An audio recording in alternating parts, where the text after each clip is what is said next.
حلقے بہادرپورے کے بلدی ڈویژن رمنسپورے میں 4 کروڑ 19 لاکھ روپیوں کی لاگت سے ترقیاتی کاموں کا افتتاح کل ہند مجلس اتحاد المسلمین کے رکن اسمبلی محمد معظم خان کے ہاتھوں عمل میں آیا، جس میں ستار باغ، نواب صاحب کنٹا، غوث نگر اور دیگر علاقوں میں C roads, BT roads, sewerage line اور دیگر ترقیاتی کاموں کا افتتاح کیا گیا۔ رکن اسمبلی نے پیدل دورہ کرتے ہوئے عوام سے فرداً ملاقات کرتے ہوئے مسائل کو دریافت کیا اور عوام کو تیقن دیا کہ زیر التوا کاموں کو اور ترقیاتی کاموں کو جلد از جلد مکمل کر لیا جائے گا۔ اس موقع پر رکن اسمبلی محمد معظم خان کے ہمراہ کارپوریٹر محمد مبین، سرگرم مجلس کے کارکنوں کے علاوہ لوگوں کی کثیر تعداد موجود تھی۔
جی سر،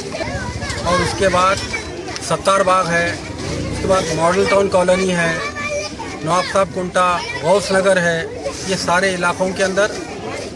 4 کروڑ 10 لاکھ روپے کے کاموں کا آج انوگریشن کیا ہے۔ اس انوگریشن کے اندر رمنسپورہ کے کارپوریٹر جناب مبین صاحب، جہنما کے کارپوریٹر جناب سلیم صاحب کے علاوہ مجلس اتحاد المسلمین کے بہادرپورہ کانسٹیچوئنسی کے سارے کارپوریٹر، سارے صدور معتمدین، مجلس اتحاد المسلمین کے ورکرز آج اس انوگریشنز میں موجود ہے۔ آج صرف 2 ڈویژنوں کے انوگریشنز ہوئے ہیں، جس کی لاگت ہے 4 کروڑ 10 لاکھ روپے۔ الحمدللہ بہادرپورہ کانسٹیچوئنسی کے اندر 7 ڈویژنیں ہیں اور کروڑوں روپے کے کاموں کے اتحاد المسلمین اور صدر مجلس اتحاد المسلمین کی ہدایت کے اوپر آج ہر کانسٹیچوئنسی کے اندر، ہر گلی میں، ہر بستی میں، ہر محلے میں پھر کر وہاں کے جو بھی لوکل مسائل تھے، جو میجر پرابلم تھے، جیسے الیکٹریکل ہے، واٹر ورکس ہے، سیور لائن ہے، کیبل کا کام ہے، تھرڈ وائر ہے اور اس کے علاوہ اور جو بھی کامہ ہے وہ سارے کامہ مجلس اتحاد المسلمین کا ہر ورکر، ہر کارپوریٹر ہر گلی میں پھرتا ہے، عوام سے ملاقات کرتے ہیں، ان کے مسائل کو سنتے ہیں اور دارالسلام سے ربط پیدا کر اس سارے مسائل کا لیٹراں لے کر ایم ایل اے سے لیتے ہیں، ایم پی صاحب سے لیتے ہیں اور ڈالتے ہیں۔ الحمدللہ آج جو ڈیولپمنٹ بہادر پورہ کانسٹیچوئنسی میں ہو رہا ہے بہت تیزی سے بڑھا ہے اور انشاءاللہ تعالی اور کئی انوگریشنز باقی ہے۔ میں آپ کے چینلوں کے ذریعے بہادر پورہ کانسٹیچوئنسی کے عوام سے کہنا چاہتا ہوں، آپ کے محلے میں جو بھی اگر پرابلم ہے، جو بھی مسائل ہے، آپ اس حلقے کے کارپوریٹر سے ملاقات کریے، مجلس اتحاد المسلمین کے ورکر سے ملیے۔ مجلس اتحاد المسلمین کا میں